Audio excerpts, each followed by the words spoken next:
Hey guys, I'm Desiree, I'm Basil. and welcome to episode 3 of Two Creators and a Microphone, a podcast where we get on the mic and have candid conversations about tech, video production, gear, and living the creative lifestyle. So, Basil, what have you been up to lately? Well, apart from these nice dark glasses, I had eye surgery, so I apologize for the shades. Not that I'm trying to look cool.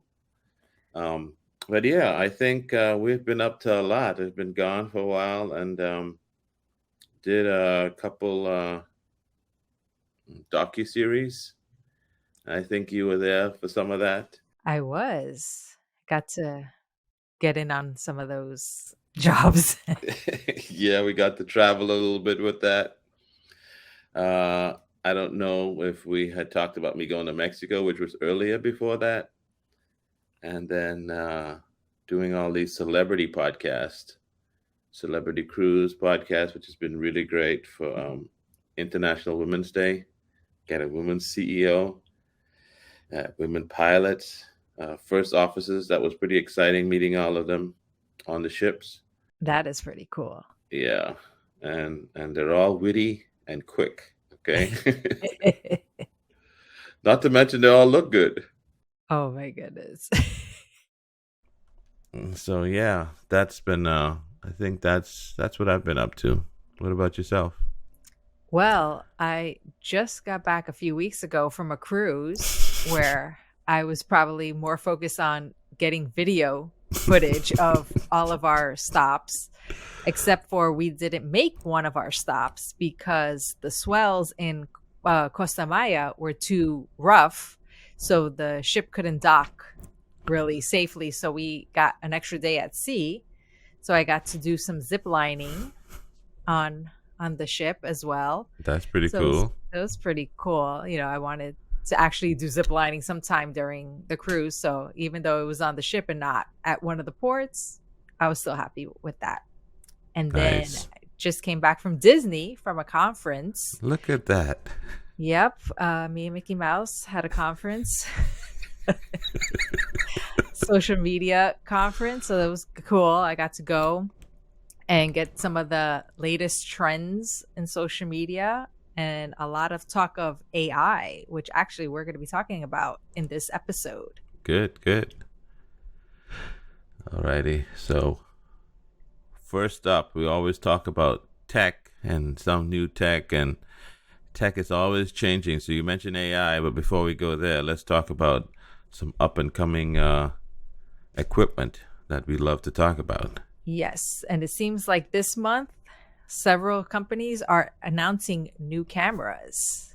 Yes.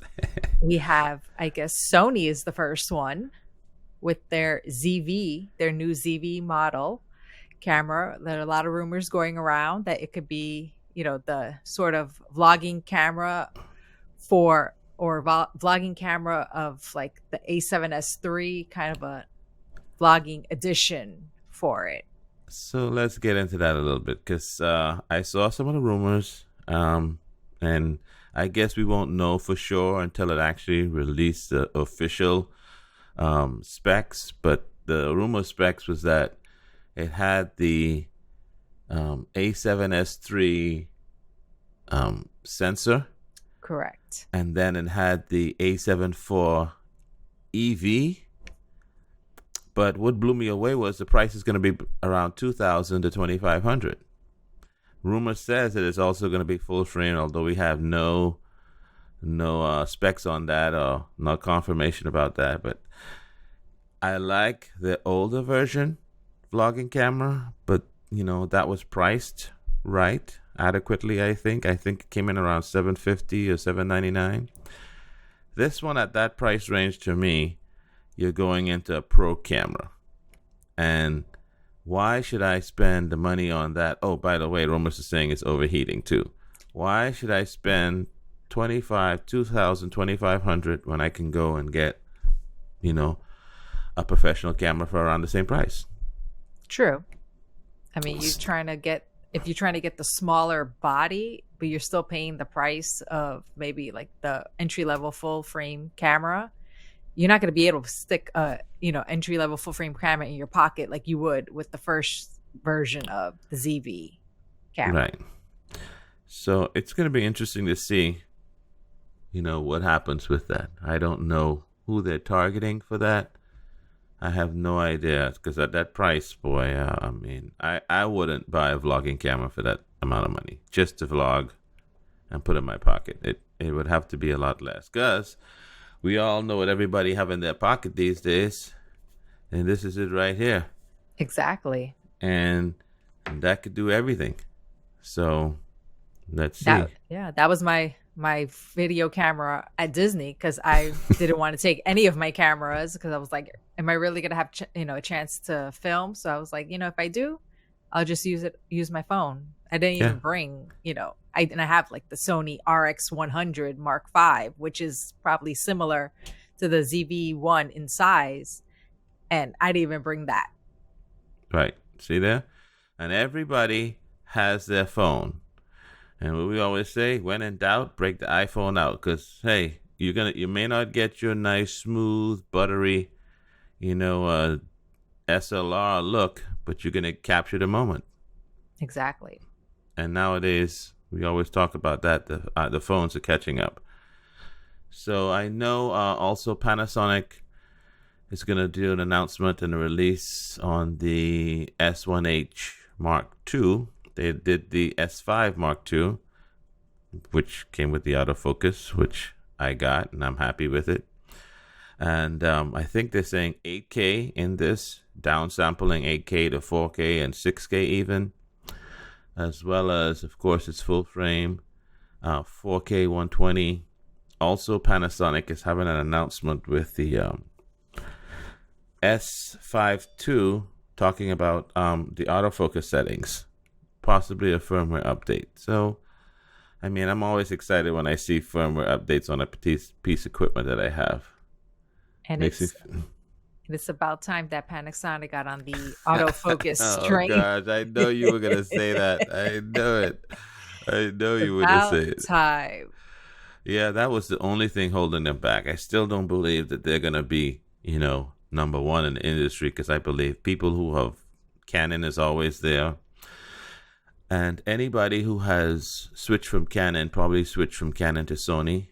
And once you get rid of your lens and you buy into a new system lens, you're not going to look at another camera and be like, yet another lens, Panasonic with the L mount. I see it being great for the Panasonic users or anybody who want to get into that, because the price point is good, but I don't think they're going to get like the Canon users or Sony users to jump over right this minute. So that's what I think on that. What else? Anything else new coming out or came out? There's a rumor for the Sony A7C Mark II, which I didn't even really like the first version of it. I guess it was more, that was marketing. Yeah, they're going to come out later this year with another version of it. Hopefully, better features. I don't remember if the first one even had I doubt it had even 4K 120 on it. But yeah, that one, I think it was for a specific, either for a photographer, more of a hybrid, but still it didn't have a lot of the features like your Sony A7 IV would have as a hybrid shooter. Right. But one thing I have to say about Sony, which is good and bad,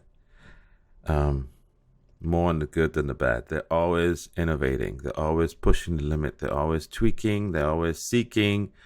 And that's them. They come up with one camera early in the year and they listen to the feedback and boom, they may have an update later that year. And that is sometimes the bad part, because you have a brand new camera and then you see later on that year that they have a upgrade to that camera and you feel like, I just spent all this money, and kind of like what Apple did to me. I feel as though, being a long time PC user, I go get the M1 Max and then within 6 months they have the M2 Max.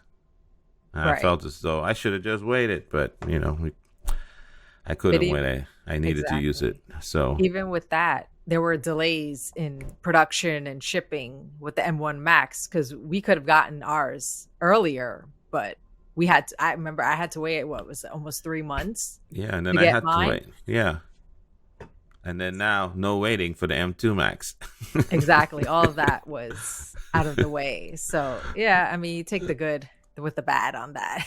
I mean, So, there's always going to be a new model of something, whether it's yeah. a new Mac, a new camera, a new phone. There's every year there's always a new model of something. But then, do you pose the question? Okay, if I wait, how long am I going to keep waiting? Because every year is going to come out. Eventually, you're just going to have to suck it up and just buy it. I think you purchase as needed. That was the key. I needed a new computer to be traveling with and editing, and I got the M1 Max, and it worked out.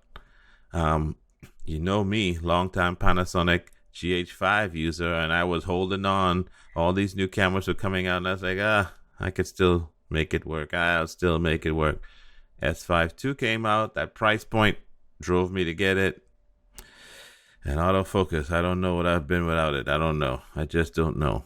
But I'm You glad I saw the got it. light. Yeah, well, I see the light with one eye now, and Well, now you can let the camera just do the right, work. I don't have to worry. I used it on my gimbal, and I remember I stripped down everything off the gimbal because I didn't have to use the follow focus, nothing. All that assembly was gone. The gimbal was much lighter, and all I had to do is point the camera in a direction and it'd lock on focus. That was it. Can't beat it. I could pretty much use one eye doing it, which I did. So,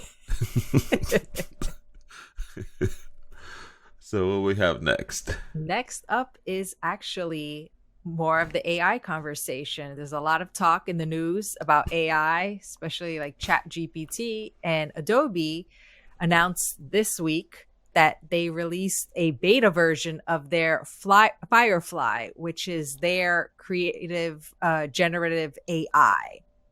Now, in order to even use Adobe Firefly, you have to apply for it. So Right. I applied and I got in. And I applied and I did not get in. I'm still waiting. So I guess I was part of maybe the first round of acceptances. So I got on and I did a little testing for it. And so what Adobe Firefly has at the moment, there's actually 2 out of the 3 features. One is text to image, where you just kind of write in a text telling it to create an image based on what you tell it. Mm-hmm. Then there's the text effects, which is you're applying styles and textures to a text, based on whatever you tell it. Then they Okay. have something that's actually coming soon called recolor vectors, where you can just, I guess, fool with colors on vector styles. But that one is not available yet. So it's only text to image and text effects. So as soon as I got in, I went into Firefly's website and then it told me it was overloaded and I Oh couldn't get boy. in. So everybody must have gotten their emails saying they were in and overwhelmed the server. So I had to wait. I went back a half an hour later and I got in. Okay.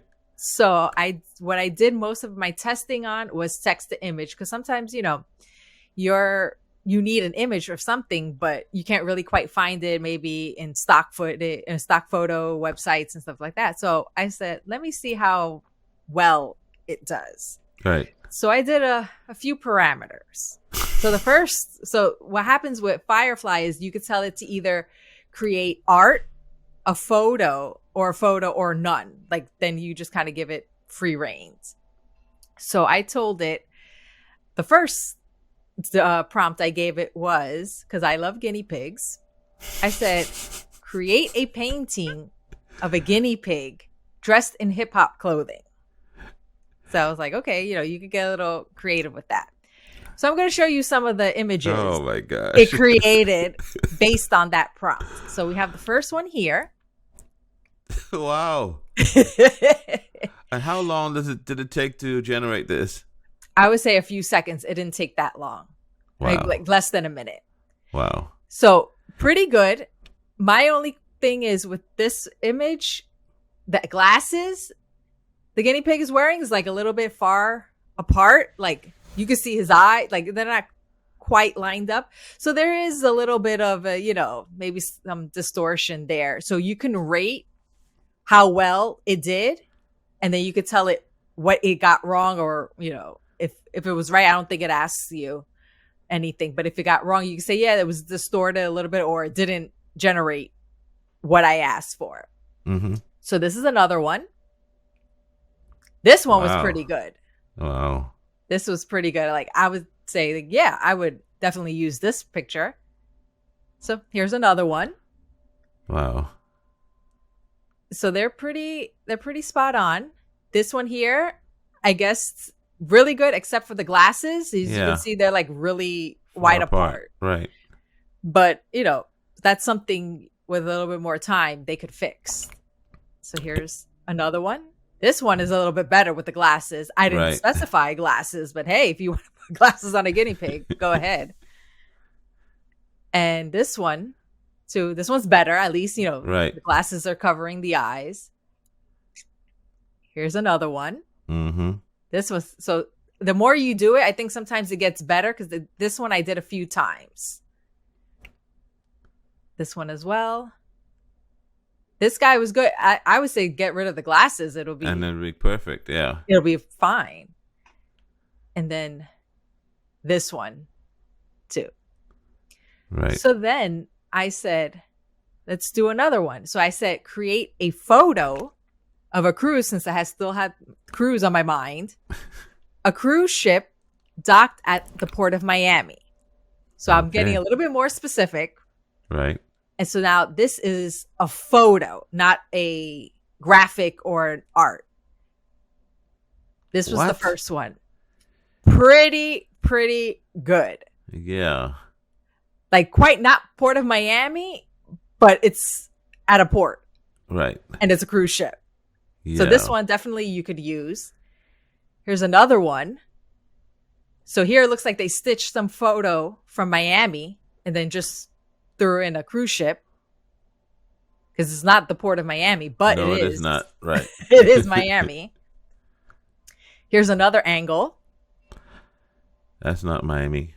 Not Miami, but they figure, well, there's palm trees there and water. And then this one, maybe Miami in the background, but not Miami in the foreground. Exactly. But it is the Miami background, which is still good. It's still pretty good. Like, it's usable. Like, even if your video or whatever you're doing is not particularly in Miami, you can still do, Miami-esque. Yeah, but keep in mind, this is beta, so that's pretty still good. Yeah. I mean, there's some, like you saw with the guinea pigs, some little, distortion, but it's pretty good. So I said, okay, now we're going to get to people. So I say, I'm going to test its limits on people of color. Okay. So I said, give me a Latina softball player holding a laptop in her hand and posing for a photo. So I got like really specific and random on this one. So we're going to do the first one. What? So, okay. I say it's okay. One eye is bigger than the other. You said softball, didn't you? And I said softball. That is not a softball. That's one big softball. Right. So here's some little, I guess it's adding its own flavor to it. So yeah, it's a huge softball. She is holding a laptop though, and she's posing. But her face is pretty good with the exception of the eyes. Like one is also looking in the other direction. Right. But I would say, pretty good. She's dressed in athletic wear. So here was the second one. Now remember, I said Latina. Mm-hmm. This is a guy. Yeah. He has one shoulder bigger than the other. His fingers.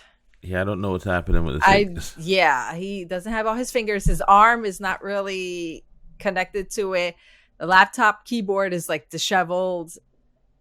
So this one needed some work. Mm-hmm. And I was like, I don't know. I told you, so I was like, sometimes you have to be very, very specific to it because I guess they thought he was Latina. Here's another one. So a little bit bigger. Again, that's not a softball. No. Nope. She's holding. I don't know what that is. I don't know. But Looks she has like a huge cross between a football, basketball, volleyball. Yeah. And then it's like, it's a weird shape. So it's not even a shape of any of those balls. Her hand is huge. That's holding it compared to like proportion of her body. Right. But face-wise, it's pretty good. She has a hat, I think it's a little big for her head. Yeah, I think so too. But then we have the next one. That so this one pretty is good. This one's pretty good. This one is, I said, a softball player, Latina softball player posing, for a photo, still holding the laptop. So I think I dropped like holding a softball or anything like that.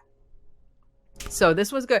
Not quite Latina, but other than that, I think it was pretty good.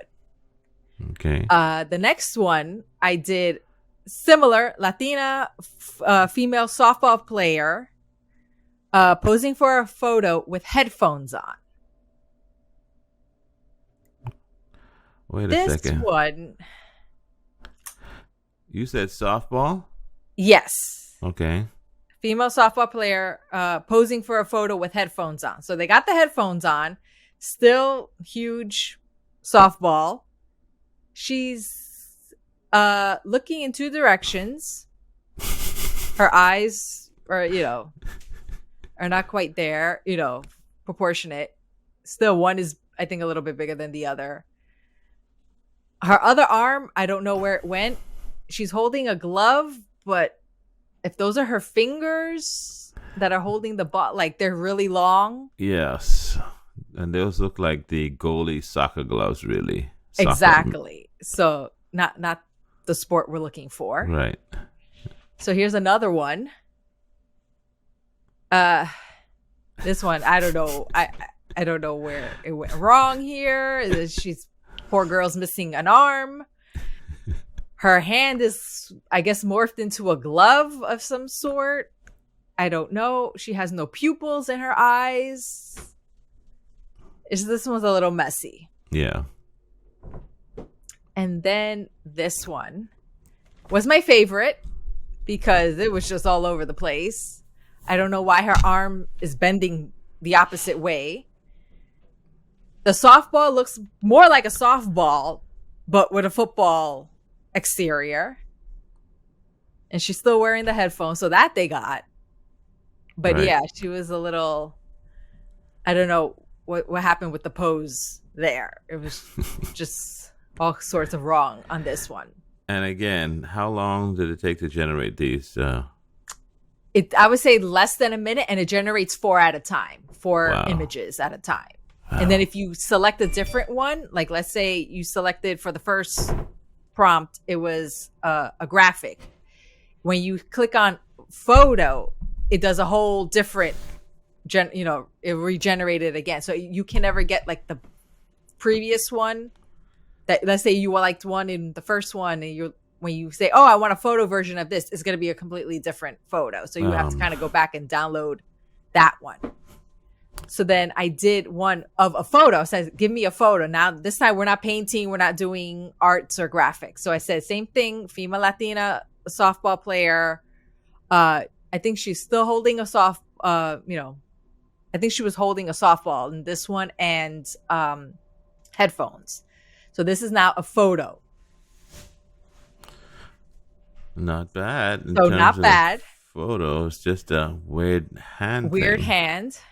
Her eyes are a little bit like, it seems like when they're side posing, the eyes, they don't know how to make them proportionate or, show that they're leveled. Right. But still, this looks like a real person. Mm-hmm. Now here's another one. I think this one was pretty spot on with the exception of the hands. Yeah. Because like this one, you could tell this is like a real person. Whether, this is based off of a real person or the AI. That's what I was saying. I wonder how they're generating this. Are they going through their library? Are they actually pulling it from the internet? Right. I'm not exactly sure. I think they are pulling it maybe from like Adobe stock, because I think some people, especially people who contribute to Adobe stock, had this question of, are you going to credit the creators that Right. these AI, sites are pulling from? So I think they were kind of like, they're still, since it's still beta, they're like, well, yeah, we're still testing that. We're still figuring that whole thing out. And then this is another one. This one was pretty Yeah, it's pretty good. good. This one is usable. Yeah. She's holding a bat. She's sort of pointing, has her headphones on. Like, this is usable. Right. So then the last one I did, I said, okay, since you're, disforming some of my softball players, let's make it a little bit easier. So I said, create a photo of a chef cooking vegan and make it like artistic. So this is one of them, with the exception of one arm being really, really wider than the other. I guess he has to hold that pan, man. It's He develop works some out. muscles there. He works out one arm at a time. It's pretty good. I don't know about this floating bowl in the middle. Like Yeah. he needs to be holding it. So it was a good start. It was a good start on it. Just don't know what the floating bowl and this, I guess, salad in the air. Maybe he's tossing He just tossed it way up in the air. and had it levitate. I don't know. So then the next one it generated was this one, which I thought, this is pretty good. Yeah. Still, the levitating spoon. Yeah. Yeah. I mean, you could kind of say, hey, that was a decorative thing in the background. Well, you did say to be artistic. Yeah. So there's a lot of levitation here when you tell it to be artistic. This one I think was pretty good too. What's that hanging from the ceiling? Not sure. Not sure if it could be a light or another spoon. I don't know. But like, I feel like you could just go into Photoshop and just Take that out. Yeah. And you still have an image. And then the last one it generated was this one, Not bad. which was, I thought, one of the better ones. Yeah. Uh-huh. So that was pretty much my testing and review of Adobe Firefly. But That's it's good. That's some extensive testing there, Desiree. Yeah, I had to, test its limits and see. And, you could give feedback on how it generates every image. Like, it asks you, give it a thumbs up, thumbs down. If you give it a thumbs down, you can tell it why exactly, or just Right. check, one of the check boxes. I'm it sure they're has going to there. use all that data to tweak for the next round. Yeah, but definitely it's a good start. Yeah. Still has, I would say, a lot of tweaking to do, especially when you want to tell it, you're telling it of a person, like create this person. But for the cruises, for the cruise images, that was pretty spot good. on. It was Uh-huh. spot on. So like, definitely for things that are objects or places, I think it's pretty good that you could start using now. For people, let's wait a few more rounds to see how they improve it. So all this AI talk and AI stuff, a lot of people may be against it. But, I mean, if you're a creator on a one-man band, so to speak, I'm like just eating it all up and taking it in. Because I knew I always wanted to do, like, books. But I'm not great at drawing, and I don't have the time to really hone in on my skills to be an illustrator. And this would just, I could just focus on the writing and just, hey, this is what I'm looking for, and boom, get it. And is it copywritten? Like, if you get it and use it, how would that work? Do you know? I think right now they're like tagging all the photos. Like, if you saw on the last one on the bottom here, it'll have like, not for commercial use. Oh, okay. Things like that, because it is in the beta. It's in beta stage, right? Testing it out. But right now, just to fool around or even to get ideas, like, you can still download it. When you download it, that's when they add the tag on it. So when you're looking at it, it doesn't have it.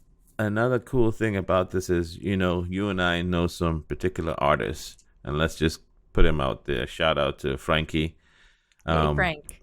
if he was to do something like this where he can draw it himself, but he's like, I just wondered I want a frog carrying a backpack, you know, and it would give him images, and from there, as an illustrator, he would just take it apart, just use it as a base Right. for something that he could then recreate. And again, it's good. Right. Definitely, it's good for inspiration when you're looking for ideas and you're stuck on an idea and you're like, well, what if I do this? Or, hey, AI, give me some ideas of how I could, Do that. add to this. I think it's going to be really helpful. AI, I know you and I have talked in the past. We work with a lot of physicians and the cardiologists, and they were telling me that they have an AI that it reads your echocardiogram, okay? And so the physician looks at it, and he's like, oh, yeah, you look good, Mr. Lewis, you look good. The AI is going to look at it and be like, hey, right here in 2 years, you may possibly have an issue with heart attack and this and that, whereas the human eye can't pick that up. Right. But the AI can, and is going from all the data that it's been receiving, and it's been spot on. So that's another thing that's going to be rolling out in the tech medical field, which I can't wait for that. That would be really cool, because then you could start diagnosing things even earlier than you would. Exactly.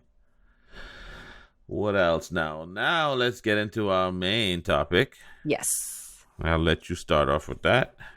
Our main topic is, do you need a drone? So, yes, we need a drone. Yeah, if you ask me and Basil, yes, you need all of them. But don't. Why should you listen to us? Because we're just going to tell you to get every single one that comes out. Because we both have drones and we really like them. And then every time a new drone comes out, it's like, they added this feature that we don't have in our drones, and now we need it. And then we want to spend another $1,000. Then we're trying to hold ourselves. We don't want to, but we just can't help it. Right. We are drone addicts. Okay, so to answer the question, do you really need a drone as a creative? And I think it may come down to what you do. Okay, if you're someone who is more of a photographer and you're taking pictures in a studio, so you're doing headshots, I don't think you're going to need a drone. If you're a photographer that's doing landscape, it may be possible that you want to get something that nobody else has. You want to get another perspective rather than stay on the ground. But you and I know that there's a couple other ways that we could sneak around the drone by using a long pole and putting an action camera on it. Now people use the 360 camera with the long extended pole to fake the drone. You see Casey Neistat doing it through New York, and you're like, hey, how come he's flying a drone down the street? No, he has it on that long pole. Right. And that's how he's getting it. But I think you have on here the top 3 cons, pros and cons. Yeah.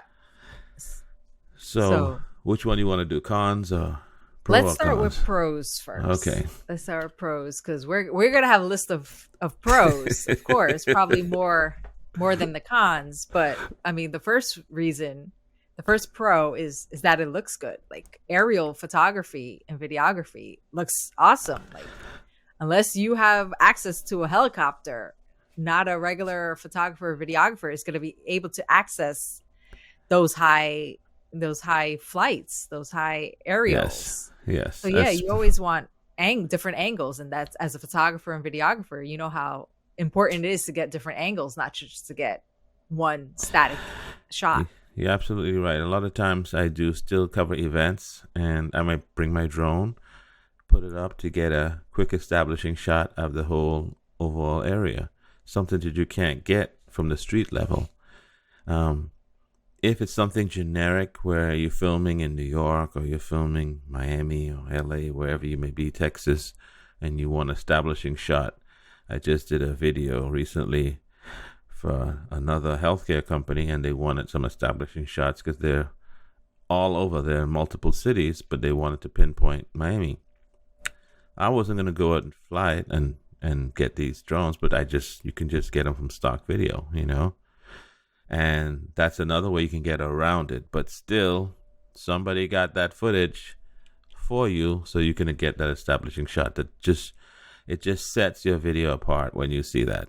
It just makes it so professional when you see a drone shot. So And that's one. yeah. That's one good one.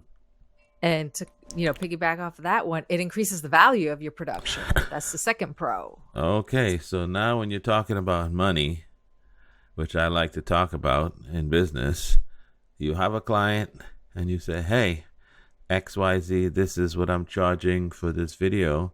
And oh, by the way, if you want to, aerial, we can throw that in. A lot of times the customers may not want it. You get it anyway and show it and then include it in there. So they said no, but you add the price in. When they see it, I guarantee you, they're going to say, yes, keep it in. I cannot tell you how many times, oh, we just want an aerial of this shot, whether it be for narrative, whether it be for an event, and you show them, and they're like, can I get another one of this? Now they become Mr. Director and want to tell you where else to shoot and put this drone. So it does add value that perhaps nobody else can get. Right. Or that the client didn't even realize, because a few years ago I did a shoot. Remember, I went to Fairchild Gardens, but their farm in Homestead, Florida. Yes. And one of the people that runs the actual farm gave me a private tour of the whole farm, what they grow and everything. And I brought my drone and I asked, oh, can I get some drone shots of the farm? Just ask for permission first. They said, sure. They didn't think anything of it. And I got some aerials of the farm. And when I did the video and showed it to them, they were like so surprised. They were like, oh my goodness. They were blown away about the aerials. They were like, I didn't know that's what it looked like from up there and all this stuff. Like, that was the highlight of their video. Now, I didn't tell them I'm going to, do this for you. I was just like, hey, I'm here. I know that the area there is pretty open, that I could send my drone up. And I was like, it'd just be a nice, and I didn't even add, it was just like maybe a clip or two. It wasn't like the whole video was of drone footage. It was a tour, but like, here's, what it looked like from up top. And they were like, that's all they were talking about was the drone footage from the video. That's how it works. I know a guy who wanted to sell his property and goes, can you just get me some footage? He says, pictures. So I did some video, threw the drone up, again out in the Redlands. He sold the property in 1 week. Because as soon as they saw the video and the aerial, they were like, okay, this is sold the property in 1 week. So it adds value and it puts some extra money in your pocket. Exactly. But there are some cons to either having a drone or reasons why you don't need a drone. So go ahead. I'm going to let you start off. Well, the first one, like we said before, is the cost. Drones are expensive. Actually, quality drones, because sometimes, this, people come and you're like, I got a drone and I pay $40 for it. And you're like, that's not going to be any good quality. I don't know I feel so sorry for them when people may see me flying my drone and they go, oh, I got a drone. I can't wait to fly it, And I think somebody in a video was talking about that. You buy a drone and they show you all this fantastic footage.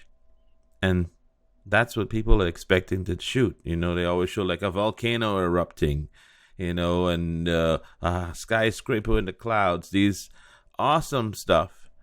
But it's these drone manufacturers that are pushing on YouTube or wherever they may have the advertisement that get this drone. It's the latest drone, and you get it, and it's a toy. It's literally a toy. Right. And I had my brother-in-law come to me because he saw my footage and he says, oh, I can't wait to go flying with you. And he brought his drone. And a quick tip, I know I'm getting off track. A quick tip to that is when you ask them, what kind of drone you get? And they can't tell you. Okay. Once they can't tell you what their drone is, and I can't tell you the streets, I'm going to go, oh, my wife just bought me a drone. And I'm like, what drone is it? Oh, I don't remember. If they don't know what drone it is, chances are they have a toy. Okay, I've never met someone who got a DJI drone, let's just say, and like you ask them, what drone you get? And they say, I don't know. Usually they could tell you, I got a DJI Mini, whatever. They could tell you what it is. Right, that cost of the DJI drone sticks in your head. Yeah, they know what that price is. And if their wife bought it for them, their wife could tell you what the name of that drone is because Right. she knows she just spent a lot of money.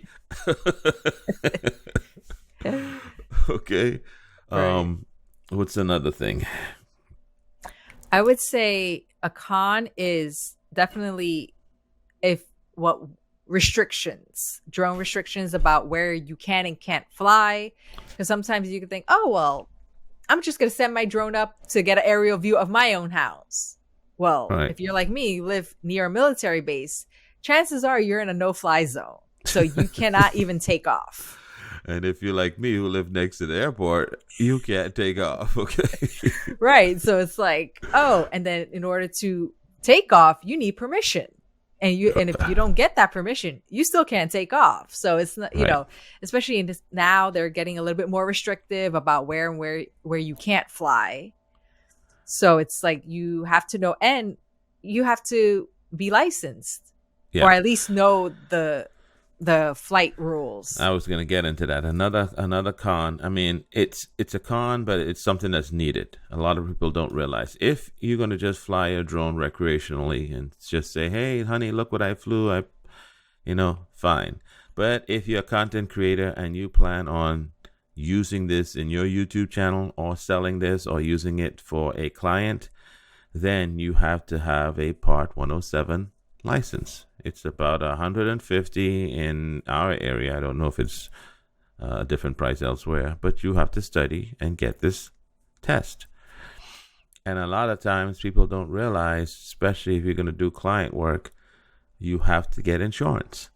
All right. If you go to fly around a building, or even if you're doing real estate videos, you need to have insurance. That's another added cost. And if you buy a drone, I always tell people you're going to crash it. It's just a matter of time. So get insurance for the drone. Don't learn that lesson the hard way. Get that coverage, because if you spend $1,700 or more and you crash it, you're going to cry. Right. Get that insurance to cover the drone and get the liability insurance. I have a friend, shout out to Anthony, who is covering the Ultra Festival, and he's doing drone work. And it was very difficult to get insurance for it. He had to, I think it was $10 million insurance, and he had to get coverage, flight plans, flight restrictions, all of this sort of stuff. I remember one time we were in Baltimore again with Anthony, and they had a flight restriction over the racing track. And so we had to get permission not only from FAA, but also from 2 airports that was in the area, and then the local sheriff's department. So all of this paperwork, people are not thinking of that. They're just thinking, oh, I want to throw my drone up and fly. But those are other things that are considered cons that you don't realize you have to do when you get into the drone. I know a few other content creators that they're like, you know what, I love the drone, but forget it. I'll just hire somebody to take care of the drone, so I don't have to deal with that part of it. And because of all of that extra paperwork, you have to charge more for that, because that's more work on your end, even before the shoot. That's a pre-production task that you have to make sure you have clearance, and that if not, who you have to get it from, and then make if anything, like let's say if it's a private residence, maybe cover your tracks and have them sign off saying, get that in paperwork saying, yes, they give you permission to not only use the image of the house or property, but that they you have clearance to actually do it. But then that is also a cost you can add on to your services, to not only, hey, here's extra drone, here's an extra drone charge, yes, but there's a lot of work to it that the client's not going to be aware of. And if you don't know that, then it's like, looks bad on your part when you get to the day of the shoot and then you realize, oh, your drone can't take off because you're in a restricted area and you don't know how to ask for permission. And you should have done that before the shoot, not the day of the shoot where you learned, oh, I'm in a no-fly zone. So two quick tips for those anyone listening. always try to get the address. Anytime somebody contacts you and they say, "Oh, I want you to fly a drone. Can you, whatever it is, ask for the address and check the address." You can go to in DJI's website and see if there's any airports or any restrictions in that area. And still, you have to see, because I know, like by the baseball field, when a baseball game is going on, if you look on the map today, there's no flight restrictions. But if you're flying a week from now on that day, it could be a flight restriction. So those things you have to know ahead of time when you're doing that. So always try to get that address. There was another point with that as well. There's clients call you at the last minute. "Hey, I got to shoot tomorrow, and I need to shoot this." And maybe it's after hours. It's dark now. It's going to be a 9 o'clock shoot, music video, and we need to get this shot of this car coming down the street. Okay, but they just ask you today for tomorrow. So you may be able to get it because there's some ways of doing that, getting some waivers, but that is an additional cost if you call me at the last minute, because I have to scramble now and get that done, especially if it's Inspire where there's two operators, doing And that. you have to have not only that, because remember, there are restrictions for how late you can fly your drone, Of and it's course. 30 minutes past sunset. So if it's pitch black, you have to have special clearance Get for that. Yes, exactly. So all of this you have to consider when you're going to go into a drone. And there are some great guys out there that have some great drone business advice, and probably we could link them later in the description. I'll put it there. Yeah. And then I would say that Anything probably else? the last one is a replacement, the cost of a replacement drone if you crash it. Because like you said earlier, more than likely it's going to hit something. It's hopefully not people, but it's going to hit either a building, a tree, like mine dropped into Biscayne Bay. RIP baby drone. But there's going to be some type of accident that either if you didn't have the insurance, you're going to have to replace the whole thing, and it's going to be buying a brand new drone at over $1,000. So you do have to consider that. I remember my first time I was flying a drone, I started to get confident in my abilities, and then I started to fly like close to trees or between trees or through trees, tree openings, and I went through a tree opening not seeing that there was like a little vine hanging there, and the propeller hit it, and it just sucked it up and crashed it to the ground, and that was the end of the drone. And I was like, such a simple shot that I thought was simple, that's now going to cost me. And at that time, I didn't have insurance. The day after that, I was like, every drone I have, I'm getting insurance. I buy the drone, I buy the insurance, because that is an expense that you don't want to occur often. Exactly. It's an expensive piece of equipment that can probably, get messed up quicker than your regular cameras and other gear because of that, because of where you're sending it.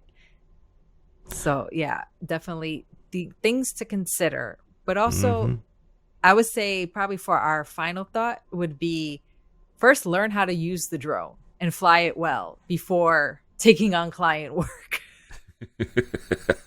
Really get to know the drone, because things happen on shoots that you don't know, can and probably will happen.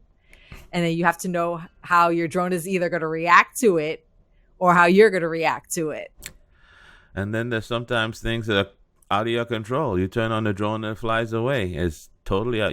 The night before you did all the updates, you did everything, and it just lost connection. And I've had that scary feeling that you're flying and it loses connection, and it's not that far. You have it right in sight, and connection is lost, and you have no control, and you're just like, what's happening? And then luckily for both of us, it reconnected and we were able to bring it back. Right. But yeah, you do have heart attacks there when that happens. And you're like, oh no, am I going to lose another drone in the water? Don't want a repeat of that. Oh no. No. That's been some interesting talk. I hope you guys got some good information from that. Yes. And pretty much that is it for our episode. So make sure to follow us on social media. We have our handles on screen if you're watching this.